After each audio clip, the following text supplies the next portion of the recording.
आदमी परोपकार नहीं करता है वो परमार्थ नहीं कमा सकता। और सबसे अच्छी बात है कि अगर तुम तुम्हारा अच्छा चाहते हो दूसरे का अच्छा करो। तुम इज्जत सम्मान चाहते हो दूसरे की इज्जत और सम्मान करो। तुम चाहते हो तुमसे कोई प्यार करे तो तुम उससे प्यार करो, तब प्यार तुम्हारे पास, प्यार करोगे प्यार तुम्हारे पास लौट के आएगा। किसी की इज्जत सम्मान करोगे तुम्हारी भी इज्जत सम्मान होगी, क्योंकि लौट के तुम्हारे पास आता है। जो आदमी दूसरे को नमन करता है दूसरे को नहीं करता, वो खुद को करता है। कबीर नवे सो आपको और पर को नवे न कोई, घाल तराजू तोलिए नवे सो भारी होए। जो आदमी नीचा होता है वही भारी बनता है, और जो आदमी नए के नीचा बन के नहीं चलता वो आदमी अहंकारी हो जाता है, और जो अहंकारी हो जाता है उसको कुछ नहीं मिलता। ये आंगड़ी अगर घी में सीधी काट देंगे इसको कुछ नहीं मिलेगा, यूँ क्यों आऊँगी। अगर इसी को नए के इसको टेढ़ी करके घाल देंगे तो कुछ ना कुछ लेके आओ, खाली नहीं आती। तो एक कुदरत का नियम है, जैसा दोगे वैसा लोगे, जैसा करोगे वैसा भरोगे, जैसा बोओगे वैसा काटोगे। ये ना सोचा करो तुमने किसी का भला कर दिया, किसी का भला करके देखना तुम्हारा भला अपने आप हो जाएगा, तुम्हें करने की जरूरत नहीं है। और जो आदमी दूसरे का भला करता है उसको चिंता भी नहीं करनी चाहिए, उसका बुरा करने वाला कोई नहीं। इंसान अपना बुरा करता है तो खुद करता है, बुराई उसके दिल में पहले पैदा होती है। अगर किसी चीज़ को रोकने के लिए, बांधने के लिए ना कोई छेद है, ना कोई खूंटी है, ना कोई दीवार में और कोई ऐसी चीज़ है जिससे कोई चीज़ अटके बंधे, कैसे अटकेगी, कैसे बंधेगी। तो ये इस तरह वाली जो कमियां होती हैं वो इंसान को गिराती हैं। जो कोई तुम्हारे पास आता है प्यार से बोलो, बैठाओ,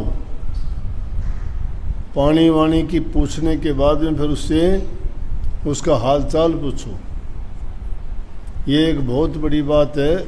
आदमी किसी की बात सुनता है, उसका दिल का हाल जानता है, तो समझो कि उसके साथ बात करने से अगले को खुशी मिलती है,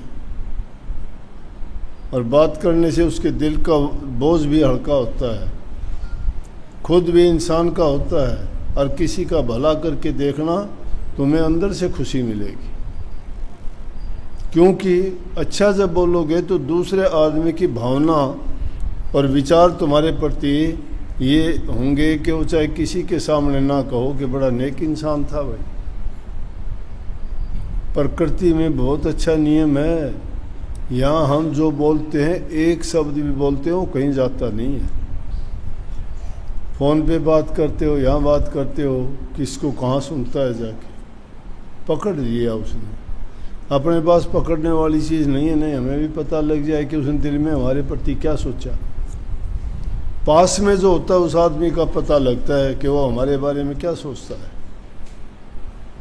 एक आदमी किसी का भला करता है, वो उसकी तरफ देखता है, बोले चाहे कुछ भी ना, लेकिन वो बड़ा कृतज्ञ हो जाता है। उसकी आंखों से, चेहरे से, हाव भाव ये बता देता है उस आदमी को धन्यवाद जो करता है। चाहे ज़बान से वो ना बोल पाए ना, तो भी उसका जो चेहरा होगा ये बता देगा कि हाँ, जो उसने अच्छा किया है उसका बदले में उसने कुछ कहा है। हिंदुस्तान में जो मुसलमान राज्य कायम हुआ ना, वैसे ही नहीं हुआ था। घटना तो थी वो और तरह की, लेकिन मैं तो बात दूसरे ढंग से बताऊंगा। बादशाह था, उसके लिए उसका शिकारी शिकार करके लेके आता था। तो एक दिन उसने क्या किया, शिकार करके जब वापस आ रहा था तो एक हिरनी का छोटा बच्चा था, उसने वो बच्चा भी उठा लिया। जब छोटा बच्चा उठाया तो हिरनी ने देखा कि तो तेरे बच्चे को लेके चल दिया। अब वह बच्चा किसी का भी हो, अपने बच्चों से अंदाज़ा लगाओ तुम कितना प्यार करते हो।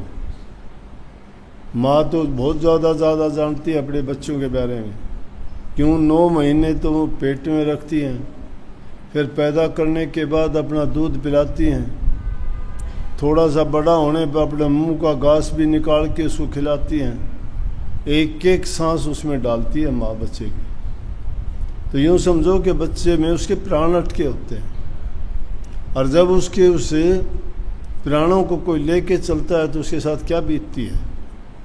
कसाई, दुष्ट और दुरात्माओं का जिक्र नहीं है, ये हर प्रकार के लोग हैं इस दुनिया में, लेकिन मैं उन नेक इंसानों की बात करता हूँ जिसके हृदय में दिल धड़कता है, दया है जिनके दिल में।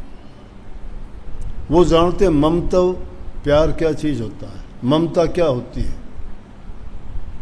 जब वो हिरनी के बच्चे को लेके चल दिया तो उसको पता नहीं था कि इंसान को अगर ऐसी चीज़ ये मिलती है, इन जीवों को मार के खाता है। अपने ही देश में यहाँ तो हम बहुत अच्छे लोग हैं जो धर्म के रास्ते पे चलने वाले हैं, अहिंसा को परम धर्म मानते हैं। गांधी जी ने जो नारा दिया था, उन्होंने कही थी अहिंसा परमो धर्म। अहिंसा, अहिंसा होती है किसी को दुख ना देना।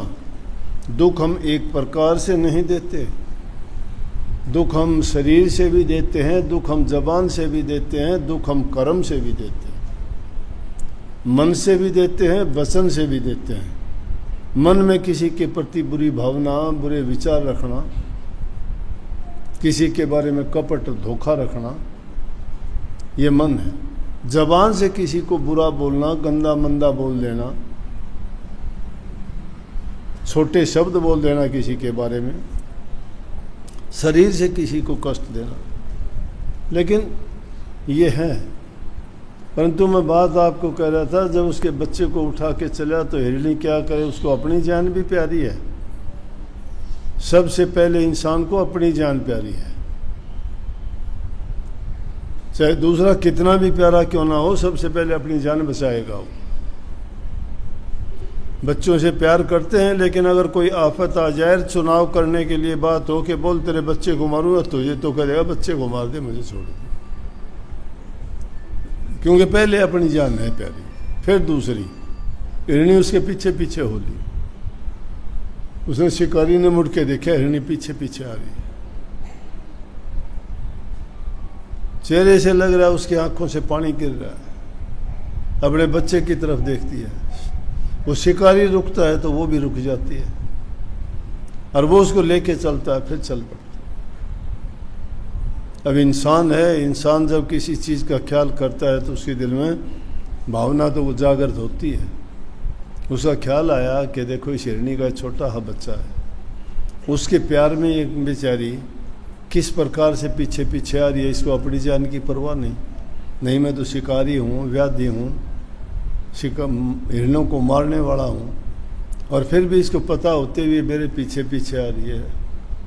संतान इतनी प्यारी होती है उसके लिए, उसकी दया आ गई दिल में, दया आ गई, बच्चे को छोड़ दिया। बच्चे को छोड़ते ही वो बच्चा भाग के अपनी माँ के पास जाता है। उसकी माँ उसको सूंघती है कि इसको कोई नुकसान तो नहीं करा। अभी तो आँखों ने देखेंगे, हाथ फेर के शरीर को देखेंगे। उसको सूंघती है, ऊपर नीचे से सारे उसको देखती है, चेक करती, संभालती है। जीभ से उसको चाटती है, आशीर्वाद है। जीभ से चाटना, ये जो जानवर होते हैं, इनकी जीभ वैसे जो चाटते हैं, उसका मतलब है वो उससे आशीर्वाद देते हैं, प्यार करते हैं, जैसे तुम सिर पुचकारते हो। उसने उसको चूमा, चाटा, और फिर गले से लगा के बहुत खुश हुई, क्योंकि उसका बहुत प्यारा था। और उसका प्यारा बच्चा जब उसको मिल गया तो शिकारी ये सब बातें उसकी तरफ देख रहा था, और वो फिर देखने के बाद में उसने 3 बार ऊपर मुंह किया, पूंछ उठाई, कान उठाए आकाश की तरफ, फिर नीचे किया। 3 बार ऐसे उसने किया। वो भी देख के हैरान हो गया कि इसने क्या किया, क्या इशारा किया। चला गया। रात को उसको सपना आया कि जा तुझे हिंदुस्तान का राज मिलेगा। परमात्मा के दरबार में उसने ये दुआ की कि जिसने मेरे बच्चे को छोड़ा है, उस पर जिसने इतनी दया की है, परमात्मा तुम उस पर दया करना। कि ऐसी दया हुई कि उसके कारण मुसलमानों का राज्य हिंदुस्तान में कायम आया। मोहम्मद गजनी और गोरी आए यहाँ, तो ये मोहम्मद गोरी के वक्त की बात है। उसने युद्ध किया, हिंदुस्तान में आके राज किया। तो आदमी किसी के ऊपर करुणा दया करता है, उससे प्यार करता है, किसी पर कोई एहसान नहीं करता। समझो दूसरे का अच्छा करते हो, तुमने तुम्हारा अच्छा कर दिया। तो इसलिए हमारे देश में परंपरा चली, खुद भूखे रह जाओ, अतिथि आता है उसको खाना खिलाओ। तुम्हें चाहे कोई तकलीफ हो, अतिथि को तकलीफ नहीं होनी चाहिए। लेकिन अब तो ज़माना बदल गया, संस्कार सब हमारे टूटते जा रहे हैं, भूलते जा रहे हैं, विकृतियाँ आ गई, सोच में आ गई, ज़माने की बदलती हुई ऐसी हालात है कि जिसको जानने में बड़ा परेशानी है। बच्चे माँ बाप का कहना नहीं मानते हैं, बूढ़े बुज़ुर्ग का अगर कहना मानते तो समाज की ये हालत नहीं होती। अब माँ बाप बच्चों की जिद के सामने झुक जाते हैं। वो भी एक मोह है, वो भी एक प्यार है, उसके आगे झुक जाते हैं। बच्चे डर दिखाते हैं कि अगर ऐसा नहीं किया तो मैं ऐसा कर लूँगा, या तो मेरी शादी उससे मुझे करने दो, नहीं घर छोड़ के भाग जाऊँगा, या तो शादी करने दो, नहीं हम घर छोड़ के शादी कर लेंगे। बच्चे अपनी जिद करते हैं और माँ बाप उनकी जिद को पूरी करते हैं। ये संस्कार हमारे नहीं थे। हमारे तो यहाँ बूढ़े बुजुर्ग जो हुक्म करते थे, बच्चों के हित की बात सोचते थे कि आगे चल के इसका होगा क्या। बहुत दूरदर्शी थे वो, क्योंकि जो चीज़ इसको प्यारी होगा उसके बारे में अच्छे विचार रखेगा, वो उसके लिए अच्छा से अच्छा काम करेगा।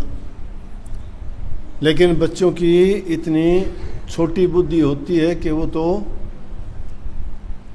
बार की लिपापोती को देखते हो, अंजाम को नहीं जानते क्या होगा।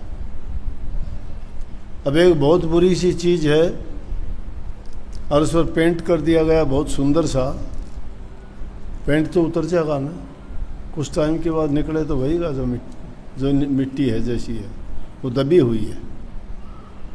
तो ये थोड़े समय के लिए विचार ऐसे दिखाई देते हैं, अच्छे हैं, पवित्र हैं, शुद्ध हैं।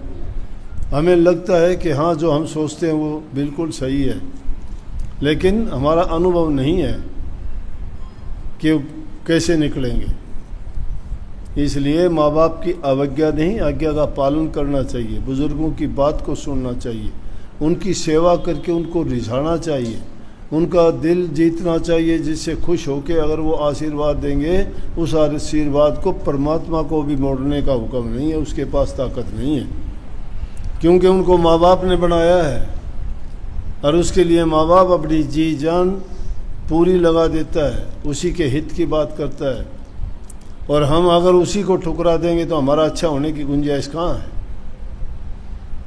इसलिए माँ बाप की सेवा, माँ बाप की आज्ञा मानना। गुरु की आज्ञा तो बाद की बात है, गुरु की आज्ञा वही मानेंगे जो माँ बाप की सेवा करते हैं। और जो उनकी आज्ञा का माने, उनकी ज़िंदगी में कभी दुख नहीं आता। कभी किसी के साथ कपट ना करो, धोखा ना करो, झूठ छल कपट की बात ना करो। ऐसा करोगे डूब जाओगे। जो भी, क्योंकि जिसको पता लगेगा वो नफरत करेगा, ये तो धोखेबाज आदमी है, ये तो कपटी आदमी है। और एक के साथ जो कोई कपट धोखा कर दे तो उससे ये आस ना रखना तुम्हारे साथ नहीं करेगा, क्योंकि उसका गुण है, वो करेगा, सबके साथ करेगा। उसका गुण है। जिन किसी के साथ कर दिया तुम सोचो ना मेरा तो मित्र है, उसके साथ करा हुआ मेरा तो मित्र है, तुम्हारा मित्र नहीं है।